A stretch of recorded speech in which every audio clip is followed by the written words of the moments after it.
जिम्मेवारियां जो डॉक्टर अजय सिंह चौटाला जी, ब्रिज शर्मा जी के विचार विमर्श अनुसार जो दी गई है, आज पहली बैठक सभी हल्का जिला अध्यक्षों की, प्रभारियों की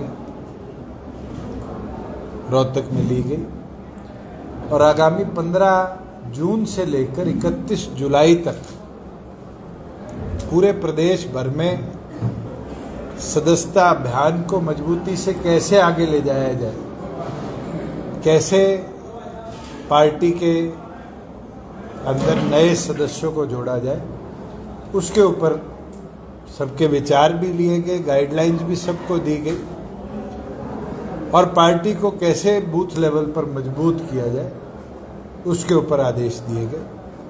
साथ ही साथ पार्टी ने भारतीय सेना के तीनों विंग्स, आर्मी, एयरफोर्स और नेवी को प्रस्ताव के माध्यम से बधाई दी। हमारे कर्नल एस राठी के अध्यक्षता में कि जिस प्रकार से देश की सुरक्षा के अंदर उनका योगदान रहा है और उनके साथ साथ अर्धसैनिक बलों का भी, जिन्हें मजबूती के साथ देश के बॉर्डर की सुरक्षा करी, उनको जननायक जनता पार्टी का एक एक वर्कर और हरियाणा का एक एक नागरिक बहुत बहुत बधाई देता है, क्योंकि हमारे लिए गर्व की बात है कि 2% आबादी के प्रदेश में 10% जवान भारतीय सेना को दे रखे।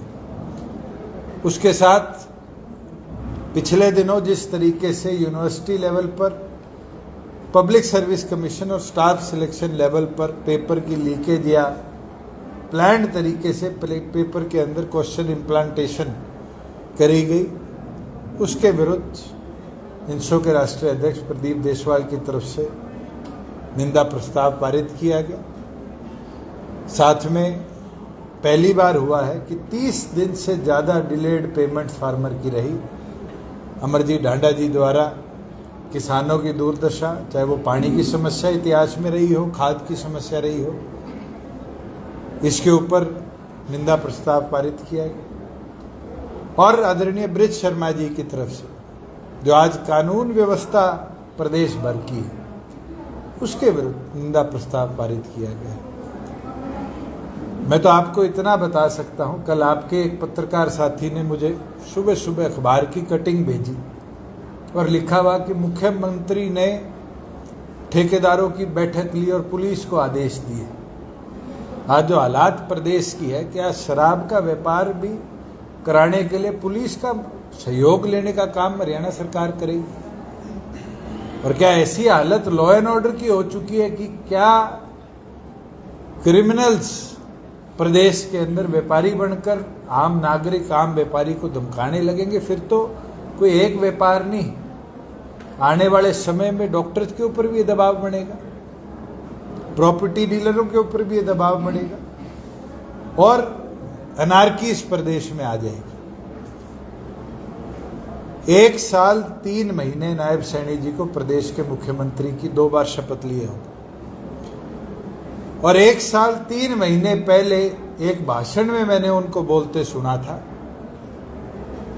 कि गुंडा तत्व हरियाणा छोड़ दो, वरना। आज तक वरना की परिभाषा वो समझा नहीं पाए और जिस तरह के घटनाक्रम यमुनानगर जिले में, रोहतक में, गुड़गांव में सुनने में आ रहे हैं, तो साफ दिखता है कि उन गुंडा तत्वों को कहीं ना कहीं भारतीय जनता पार्टी की सरकार और खुद होम मिनिस्टर होते हुए मुख्यमंत्री शय देकर कहीं ना कहीं बचाने का काम कर रहे हैं। प्रदेश के अंदर आगामी 15 जून से सभी 22 जिलों में संयुक्त तौर पर एक ही दिन 90 के 90 हलकों में सदस्यता अभियान को जननायक जनता पार्टी आगे लेकर बढ़ेगी और हमारा टारगेट है कि हर बूथ पर एक एक्टिव मेंबर के साथ हम 25 कम से कम सदस्यों को जोड़ने का काम करें, जिसका हरियाणा प्रदेश के लगभग 20,000 बूथों पर 5 लाख नए सदस्य हम बनाने का काम करें। और वहीं जैसे हमने पहले बूथ सखी की योजना चलाई थी, इलेक्शन कमीशन द्वारा भी पिंक बूथ बनाए गए। इन दोनों को जोड़ते हुए जननायक जनता पार्टी हर बूथ पर एक महिला सखी को पिंक मेंबर के तौर पर पार्टी से जोड़े। इसके उपरांत हमारी महिला अध्यक्षा रजनी दहिया मलिक जी और प्रभारी डॉक्टर किरण पूनिया जी की जिम्मेवारी लगाई गई है कि पार्टी की सदस्यता अभियान को मजबूती से आगे ले जाकर महिला शक्ति को और बढ़ चढ़कर पार्टी के साथ जोड़ने का काम किया जाए और 18,000 एक्टिव बूथ पर महिला वर्करों को पार्टी के साथ जोड़ा जाए, जो दिन प्रतिदिन के कार्यों के साथ साथ पार्टी को लगभग 5,000 महिला वोटर्स एक बूथ पर है, उनके साथ जोड़कर उन तक पहुंचाने का काम करें कि जो कार्य हमने महिलाओं के लिए इतिहास में करे, चाहे 50% पंचायती राज में उनको हिस्सेदारी देने की बात हो, चाहे उनको राशन डिपो में हिस्सेदारी देने की बात हो, उसी तरह संगठन के अंदर भी आने वाले समय में, क्योंकि इलेक्शन कमीशन को भी अब 33% महिला रिजर्वेशन 2027 के बाद देश भर में लेकर आना है, राजनीतिक तौर पर महिलाओं की हिस्सेदारी सुनिश्चित हो, इसमें पार्टी का सहयोग बढ़ चढ़कर बने, इसके ऊपर काम करें। ये फैसले आज की बैठक में लिए गए हैं और हमें पूर्ण विश्वास है कि जिस प्रकार से हरियाणा के हित के लिए हमने लड़ाई लड़ी है और जो व्यवस्था आज हरियाणा के अंदर, चाहे वो पेपर लीकेज की हो भर्तियों के अंदर, चाहे वो क्राइम की हो, लॉ एंड ऑर्डर की हो, चाहे वो किसानों की हो, इसकी आवाज़ जननायक जनता पार्टी का एक एक कार्यकर्ता इस मेंबरशिप अभियान के साथ बढ़े, आम जनता तक ले जाकर सरकार को जगाने का भी, चेताने का भी काम करें। दूसरी आपने लॉ एंड ऑर्डर की बात की, अभी सोशल मीडिया पे भी ये वीडियो आ रहे हैं कि शराब फेंके की बोली में हिस्सा ना लें, इस तरह की जो बातें होती हैं, गैंगवार की घटनाएं भी रोहतक में भी हुई है। क्या आपको लगता है कि मुख्यमंत्री जिम्मेदार है या प्रशासन? देखो, मनोहर लाल जी 10 एक्साइज पॉलिसी के अंदर मुख्यमंत्री रहे। मुझे नहीं लगता वो या मैं कभी 4.5 साल में भी रहा, कभी ठेकेदारों से बैठकर पुलिस को साथ बिठाकर हमने नीलामी करवाई। ऐसा क्या हुआ जो मुख्यमंत्री को आज बैठना पड़ा? और दूसरी चीज, ये धमकियों की प्रक्रिया शुरू क्यों हुई पिछले 1 साल के अंदर? ये बहुत चिंताजनक बात है। क्या क्रिमिनल लॉबी का खौफ पुलिस के प्रति जो था वो बिल्कुल खत्म हो चुका, या ऐसे लोगों को भारतीय जनता पार्टी शय देने लगी कि आज उनका डर बिल्कुल खत्म हो गया और वो इस तरह की कार्रवाई पे आ गए? हम तो ये मांग करते हैं मुख्यमंत्री इस पर जवाब दे कि उनको बैठक लेनी क्यों पड़ी और क्यों यमुनानगर हो या और जिले हो, गुड़गांव के अंदर भी आज 40% वेंड्स जो है अनसोल्ड है। इसका मतलब कहीं ना कहीं टेरर बैठाया गया है। आपके रोहतक की क्या हालात है, हिसार की क्या हालात है, ये हालात बड़ी क्यों, इसके ऊपर मुख्यमंत्री जरूर प्रदेश को जवाब देने का काम करें। और ये तो एक छोटा सा वर्ग है। मैं ये बात करता हूं, हरियाणा प्रदेश के प्रत्येक व्यापारी को क्यों प्रताड़ित किया गया। ये चाहे जलेबी वाले हों आपके, चाहे पकोड़े वाले हों, चाहे आज शराब वाले हों, ये इस प्रकार से व्यवस्था बनी प्रदेश में 1 साल में क्यों है, ये जरूर इसके ऊपर मुख्यमंत्री जवाब दें। राहुल गांधी का हरियाणा दौरा है, तो 10 मिनट और वाला जाके बोल रहे थे ये गए बात सारे लाभ जो जब एक लोग जो मुंपति साथ निकल गया।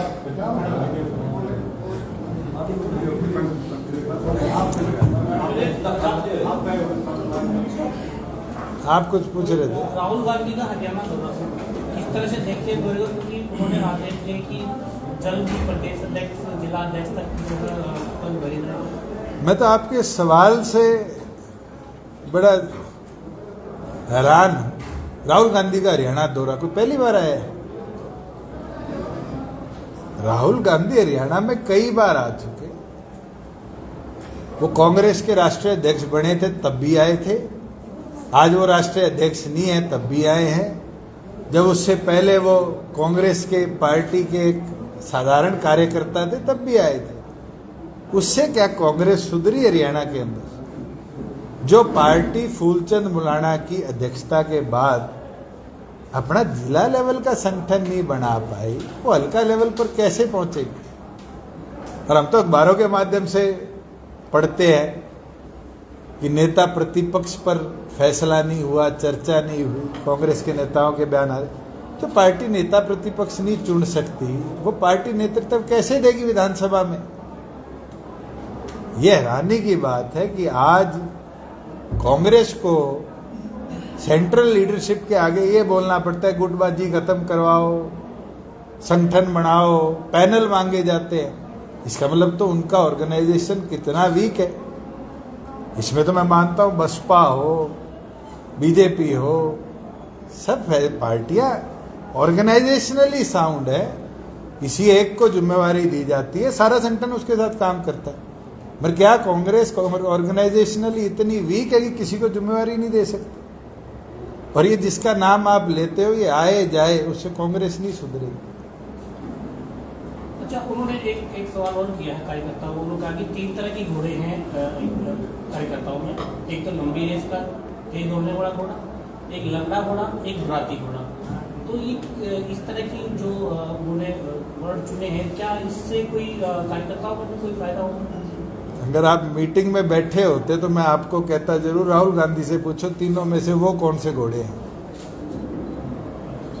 अगर वो ये फैसला कर ले वो कौन से घोड़े हैं, फिर ही तो कांग्रेस के कार्यकर्ता फैसला करेंगे वो कौन से घोड़े हैं। किसानों को बड़ी प्रॉब्लम फेस करनी पड़ रही है। सोलर जो प्लेट्स लगती हैं ट्यूबवेल पे, पिछले दिनों तूफान आया जबरदस्त, कई जिलों के किसान इफेक्टेड हुए हैं और उनको डैमेज हुआ है, उनको मुआवजा कहीं से नहीं मिल रहा है। इसके अंदर जो हमने प्रस्ताव पारित किया है उसके अंदर हम यही सरकार से मांग करते हैं, सिर्फ सोलर प्लेट्स नहीं, हरियाणा प्रदेश के किसान आधुनिक दिन प्रतिदिन होते जा रहे हैं और बहुत से किसानों ने पॉली हाउसेज, नेट हाउसेज लगा रखे। और जो तूफान आया है 12 जिले तो मैं जानता हूं जिसके अंदर बहुत बड़ी तादाद में नेट हाउसेज, पॉली हाउसेज को नुकसान हुआ है।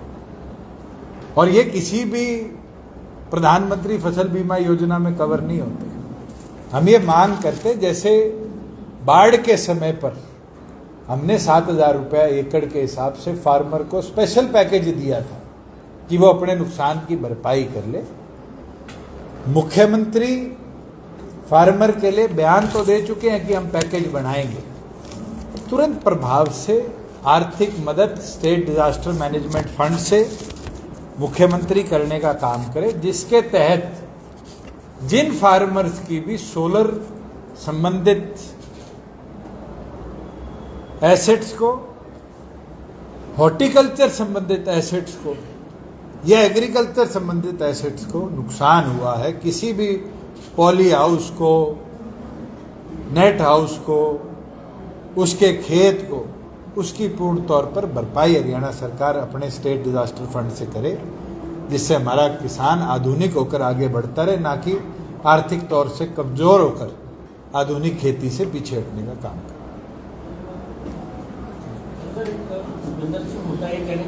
बीजेपी की बी टीम है, जब कभी मिलकर बैटिंग करते हैं तो कभी दिखावा करते हैं। तो आपने सवाल दूसरी बार पूछ लिया।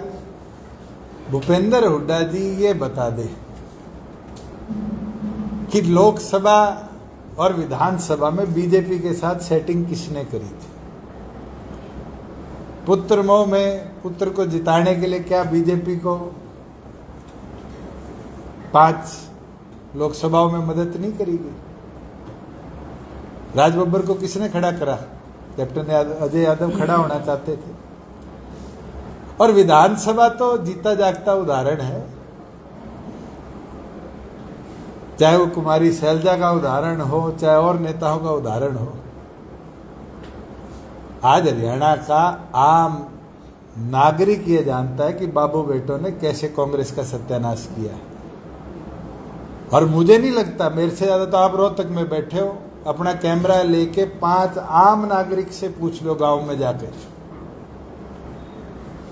कि अपने लालच में क्या उनने जेल जाने से डरते हुए कांग्रेस की आई हुई सरकार नहीं खोने का काम किया? कांग्रेस के नेताओं से पूछ लो। आप कैप्टन अजय यादव से, कुमारी शैलजा से, रणदीप सुरजेवाला से, मैं नाम आपको 50 बता देता हूं। आप सोना के अंदर क्या हुआ, भवानी खेड़ा में क्या हुआ, सारे जानते हैं। किस प्रकार से कांग्रेस को हराया भूपेंद्र हुड्डा ने, और आज उसका नतीजा है कि प्रदेश के अंदर बीजेपी से सेटिंग कर कर अपने, चाहे वो एसोसिएटेड जनरल लिमिटेड को जमीन देने का केस हो, चाहे इंडस्ट्रियल प्लॉट देने की बात हो, चाहे एमटी मानेसर की बात हो, क्यों उसमें तारीख पे तारीख लगे जा रही है? सुप्रीम कोर्ट के आदेश है, किसी भी सिटिंग एमएलए और एमपी के ऊपर अगर कोई केस चल रहा है तो उसको फास्ट ट्रैक किया जाए, 1 साल में निपटाया जाए। 3 बार सुप्रीम कोर्ट ने उन आदेशों को नीचे कोर्टों तक पहुंचाया है। मगर ऐसा क्या अद्भुत हो गया कि 10 साल से भूपेंद्र सिंह हुड्डा के केस में उस आदेश के बाद भी अभी गवाहियां नहीं शुरू हुई? ये साफ दिखता है बीजेपी की बी टीम कौन है।